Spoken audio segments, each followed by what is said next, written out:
Good morning, podcast listeners. This is Ed Franklin with the Ed Franklin No Limits podcast. This is Raising 10, episode 6. And oddly enough, I did a podcast yesterday, recorded the whole thing, got it set up, ready to distribute, and I just wasn't happy with it. So I decided to redo the podcast. And I just want to thank you. My podcast in my mind, is blowing up since August, since I started this raising. It was raising 8, now it's raising 10 podcast, and it's all because you guys are clicking on those clips and listening to the podcast, and I really appreciate it. I mean, I'm closing in on 200,000 views on my clips in the last 90 days, and it's on different platforms, and it's amazing that this thing's working. And the way this all came about was I put on Facebook, I asked people what they'd want to hear me talk about, and one of my friends from church put fatherhood. And I said, well, that sounds like a good idea. I mean, I've been doing this for 39 years. I probably know a little bit about fatherhood, parenting, things like that. Um, and by the way, you can get a hold of me at edfranklin.nolimits@gmail.com. If you have a guest or you'd like to be a guest on my podcast, send me an email, edfranklin.nolimits@gmail.com, and see if it's a good fit. Normally, when people contact me, it is a good fit, and I'll get you on here. We're going to talk about some of the guests I've had on before. So anyway, I've been doing this parenting thing for about 39 years. I've raised 8 kids and 2 grandkids, and um, and it's been a trip. I mean, there's been highs and lows, more highs than lows, which is good. And so I kind of started. I did a podcast, and it was about 45 minutes long about parenting. And when I was done, I was like, man, as I started talking about all these things, there was so much more to get into, so much advice I could give, so much things not to do, things to do with your kids. And it just kept growing and growing and growing. So I started this series, like I said, called Raising 8. And we really just started off talking about how I became a father prior to when I was father, and how I was raised, and how my father reacted to things, on my mother too. And I want to make sure you understand this is not an insult to mothers, or I'm not bashing my kids' moms. What I'm doing is just giving you your perspective from a father's point of view, because we think different than moms, and you all know that.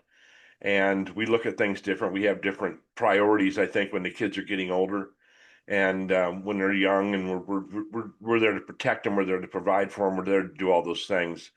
And I had some rocky relationships when I first had kids. In fact, 2 failed marriages, as you may know. But I have so many new followers and so many, likes on this. I just kind of want to recap and reset. And there's so much more to come on this Raising 10 podcast. There's so many directions to go. Because, like I said, raising kids is not for the faint of heart. There's a lot of pieces to raising children, and they're all different. We all have this different DNA. Kids are as different as anybody else. I thought my kids could not be this different raised in the same household, but it is true. They're so different, and you have to react, and you have to get to understand and know each one individually and communicate different with each one. So I'm just going to go through some of the episodes we had. Once this is over, I have another good guest next week that's going to be on. I hope she confirms. And what I'm looking for really is a teacher that's a mother as well, or just a teacher, so I can get kind of a perspective of what fathers, how involved they get in their children's education and their discipline and things like that. Now, I told you before, I started a dad's club when my kids were young, at Garden Road School in Poway with another gentleman. And the whole idea was to get dads in one spot, to get dads to show up on campus and get them involved. So many times a PTA is made up of more moms than dads, and they get a couple dads in there to do the heavy lifting or whatever.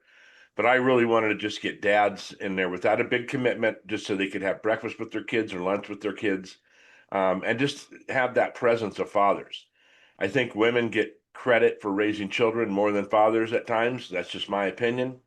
And so I wanted to give that father's point of view, that father's perspective. So I think the first podcast and second podcast I did, I was just kind of going over how I became a parent of 8. And it was through 2 wives, where I had 3 kids with each wife. And then when I met my current wife, she had 2 daughters, and thus we had 8 kids. Now, they didn't all live with me at the same time. In fact, my son never lived with me until he was a young adult. And but I did have 6 daughters at one time living with us, going through elementary school, junior high, and high school, and then of course into college, some of them. And it was amazing. I mean, like I said, more highs than lows, but we definitely had some times where the kids were acting like kids, and we had to deal with that discipline and their education and things like that. They weren't all perfect students. They weren't all perfect at anything, but that's just the nature of children, right? We're not perfect either. Um, I did a podcast on parenting then and now, and then how it is with my grandkids. So when I grew up, we were very poor. My dad wasn't around a lot.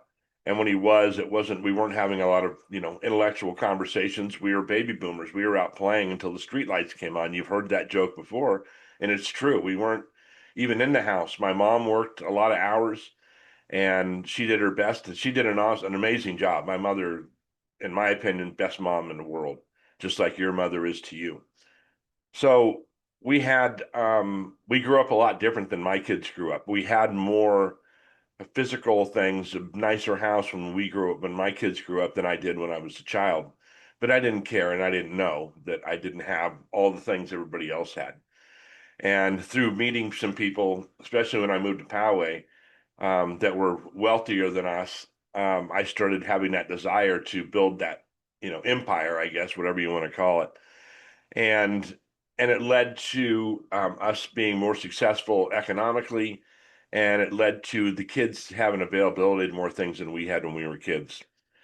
I talk about teenagers when the kids turned into teens and they had to go to high school and their schedules changed and they're starting to play sports. Well, they played in junior high too, and we had to get to sporting events, and we had 5 girls in 4 sports at one time. And then when my oldest daughter moved in with us when she went to high school, she played basketball and she was very involved in school. So again, a lot of running around and things like that. We talked about a lot of the emotional things, especially with girls, and um, how they were handling it socially and what they had to deal with as young girls. Now, my daughters did not have social media, so we didn't have that to deal with, which parents these days do, which is a whole nother wrench in the system. I mean, dealing with social media and social media bullying and things like that. And like I said, I was a very involved parent, so I was talking to the teachers on a regular basis and talking to my kids about these things. And we'd have these wonderful conversations, especially after dinner, where all the kids would just sit there from after we cleaned up, maybe an hour, hour and a half, where we'd have some actually really deep conversation. And I was as honest as I could be with the kids about my faults and, you know, things that were going on in their life and you know, trying to help them deal with trauma that we created as parents. And then your normal trauma, losing, family members or friends. We also had to deal with the trauma that we created for our kids. We tend to do that as parents. If we go through a divorce or something, we create a whole nother level of things that kids have to deal with. So, like I said, this podcast is really just to kind of reboot and go over some of the podcasts that I've done. And I'm telling you, get excited. Next year, I'm going to really blow up on this podcast. And I'll get the right guests and I'll get whoever um, I can on here. So it's of interest to you and you keep listening. So I do appreciate it. And I'll just keep moving on. We talked about when the kids turn into adults. Parenting does not stop when the kids turn 18. I wish it did. And if there was a box I didn't check, and I did not get an owner's manual with my children either, so that's always, an added plus. And but that's not done when your kids are adults. You're still dealing with things that they have to go through. You're dealing with your own economic situation or your own personal, you know, thank God we have such a good relationship, my wife and I, that we could deal with all this. And I talked a lot about that. It's very important for parents to have a really good relationship. If you have a tight relationship and you have expectations and you're meeting those expectations, it's going to be much easier to raise children because they're going to see you as an example and they're going to learn by what you're doing. If you have a volatile relationship or an abusive relationship, the kids are going to be affected by that. And you know what I'm talking about. I don't have to go all into that, but we know kids we grew up with that were in a divorced family. When I was a kid, there were very few single parents that I knew of. Most parents had an intact relationship. They were more traditional Back then, maybe mom stayed at home during the day, so it wasn't as fragmented as it is now. We talked about divorce. We talked about divorce with a doctor, Todd Sarner, and he talked about also what he does is he counsels parents that have kids. That's redundant, sorry. He counsels couples that have children and have thrown a wrench in their system. Like it's changed their life so much. And it did mine too. And I'm sure if you have children or you're going to have children, I'm letting you know when you have kids, it changes your life. I remember guys telling me, well, I golf every Saturday. When I get married, I'm going to continue to golf every Saturday. When I have kids, you're probably not going to golf every Saturday. The kids require attention. They require things to be done for them. And I know it'd be nice if you could just do whatever you want when you have kids, but the kids kind of dictate that. And that could be, unintentionally, of course. They could be ill. There's a lot of things that can go on that are going to change your life. And a lot of things you're going to want to teach your kids, and they may not be interested in learning. That's always a tough thing, too. Um, we talked about education. We talked about how there's these alternative ways to educate your kids. I talked to a gentleman by the name of Chris Linder, who was a teacher and a disc jockey, and he taught English in Korea, and he was very interesting. And his wife was a teacher also. And we talked about different, homeschooling. We talked about how you need to teach your kids to be critical thinkers, to ask questions. Sometimes they get into a school situation, and depending on the teacher, they may not have the opportunity to ask those questions. They're just getting fed with a fire hose, getting, you know, with education and ideas and things like that. And as you communicate with your kids, you teach them to ask questions, and it's okay to say why. Um, I talked to a young man that was an AI expert, I guess you could call that, and he's very concerned about how AI is going to affect your children. Again, it goes back to communicating with your kids. You've got to tell them and talk to them about these things because we want to continue for them to dream. AI is not the end of all things.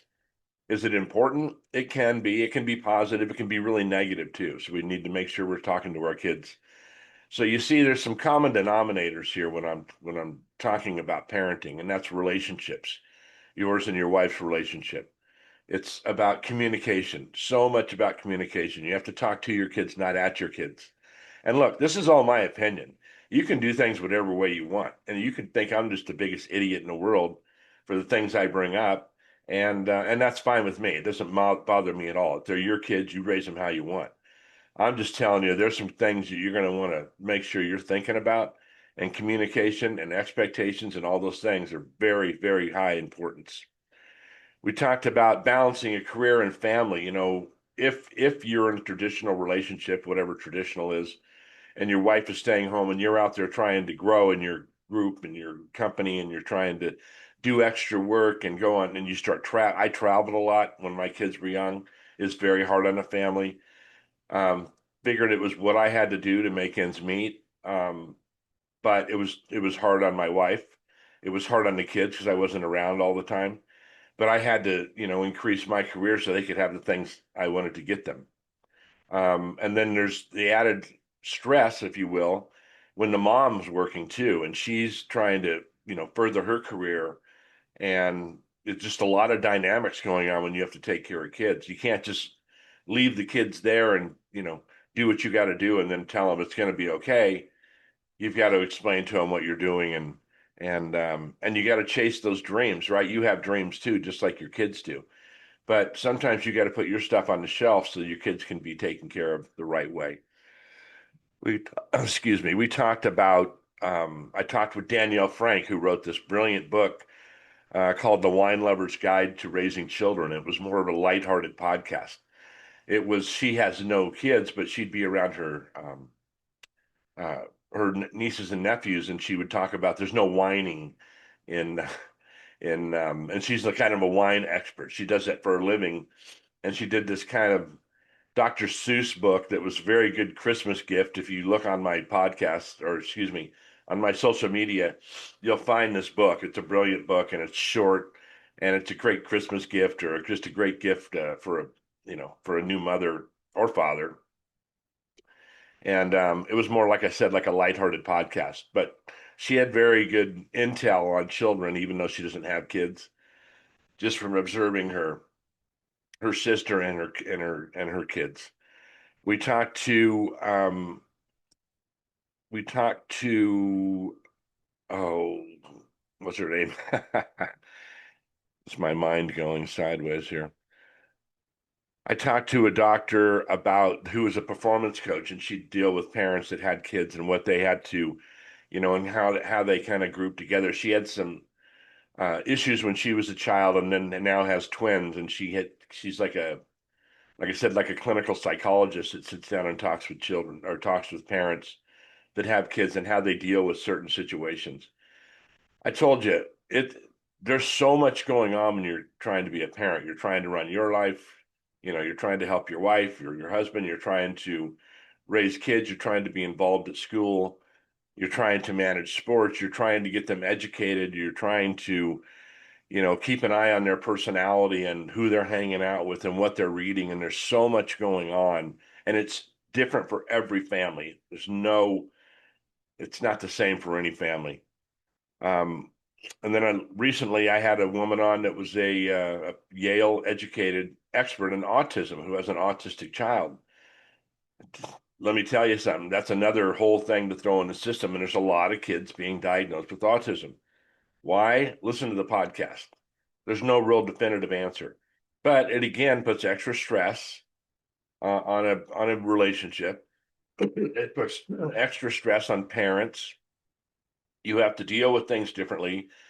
There's that guilt factor that what did I do that my kid has autism? And this doctor is very open about that. And she thought that maybe it was her diet. It could have been a lot of other things. And she felt a lot of guilt. And I appreciated so much that she was honest about that because, you never know. You never know what's going on. What we've done as children or what our DNA is, what our generational illnesses were that could affect our child. I have a type 1 diabetic that we found out when she was 11 years old, and it threw a whole curveball into the system. The entire family was involved in this, and it was just another thing you had to deal with. And on top of that, you still had to manage sports and do all the things you had to do and pay the bills. We talked about the holidays, how much stress we have the holidays coming up right now, how much stress that puts on parents because we want to give our kids so much, and it's just extra money that's going out the door that we have to plan for. And we're doing things with families, we're getting involved with other people, and the holidays can be really very stressful for children and for parents because they're trying to do all these things. You have these kids that are all excited and you're trying to make ends meet without buying gifts, and here you are having to buy gifts. We just talked about so many things, and it's just not over. We have so much more to go. And there's so many more aspects to raising children. So, like I said, I'm really looking for a guest, possibly a teacher, that's a mom or really a dad too. I mean, it doesn't matter. I just like to get a teacher on my podcast and just to talk about the interaction they had with parents versus and mom versus dad, what the different dynamics were that were going on there.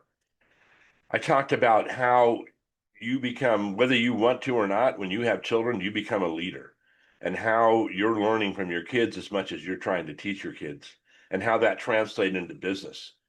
Not that you treat your employees like children, but there are some leadership skills that you learn as a parent, and usually through failing, you fail so many times, you start to learn the way to take care of people.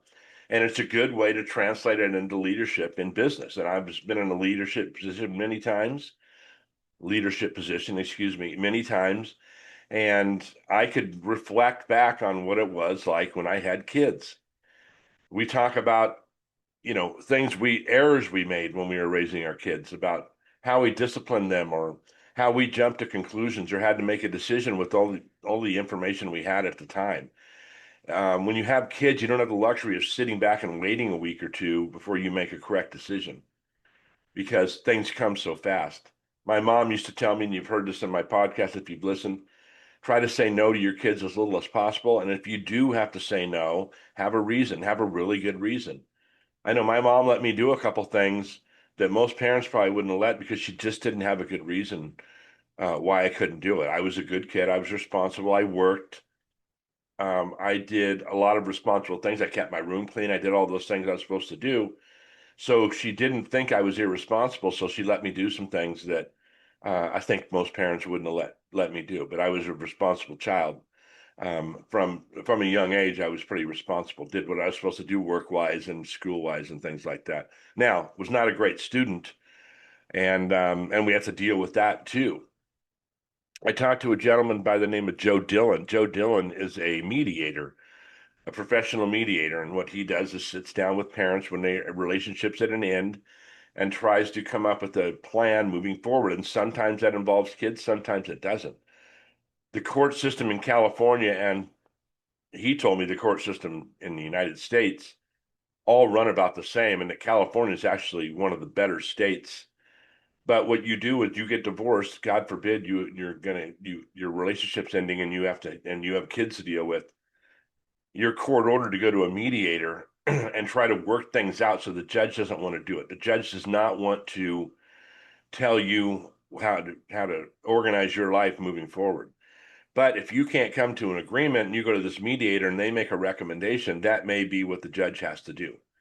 On the money side of things for mediation, they have accounting software, and the one in California is called Disomaster. They put all your financial information in, and that's how you determine child support or um, spousal support and things like that. And they have no latitude. They have to use this program. So they don't have to make a decision. Maybe the judge doesn't like the way you look, or you look like someone he doesn't like. He doesn't have the latitude to go outside of the Disomaster. Now, it's not fun when you go through a divorce, but at least Joe Dillon had some insights on how it can be much easier and more equitable for both parties out there. Like I said, no one gets married to get divorced. And sometimes we have kids when we didn't plan for it.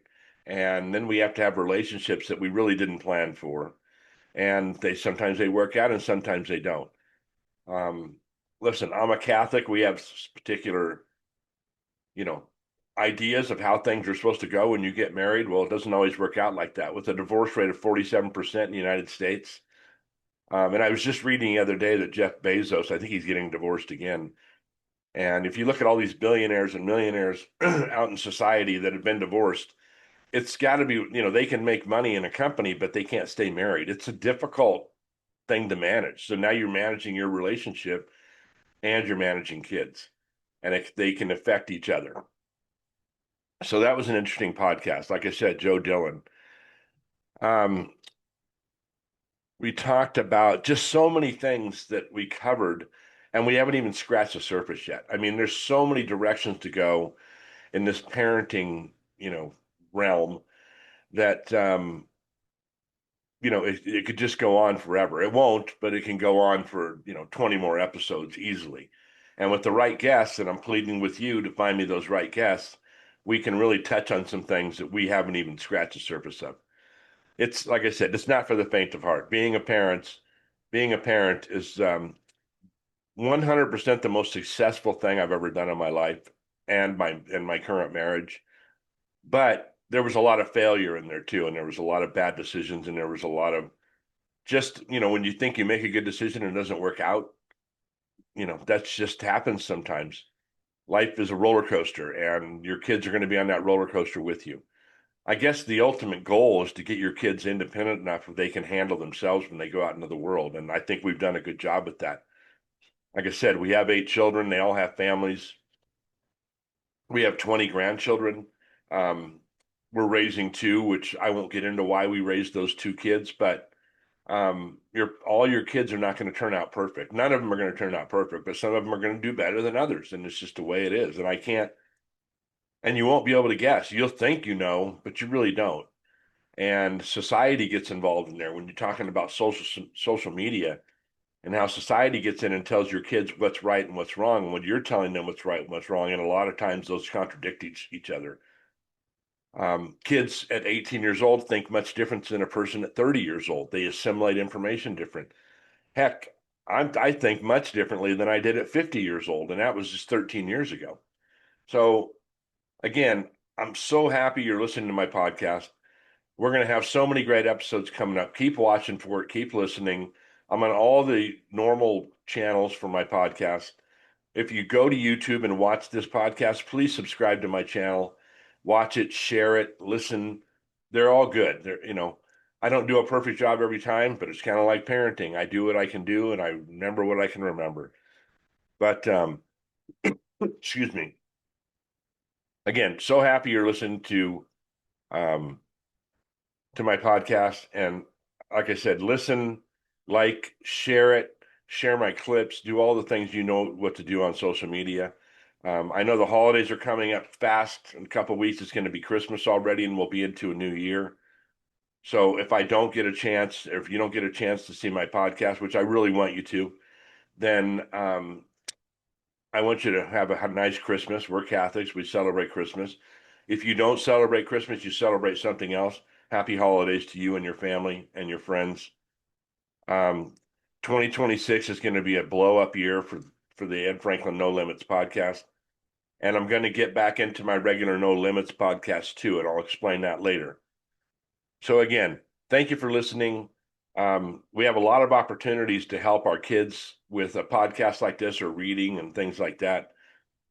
So please, if you have a child that's starting a young family, turn them onto the podcast. There's some valuable information in there for them. Keep those relationships strong. That's going to help you be a better parent. And again, you can get a hold of me at edfranklin.nolimits@gmail.com. I'm on Facebook, YouTube, Instagram, LinkedIn, TikTok, all those places. Have a fabulous weekend this weekend.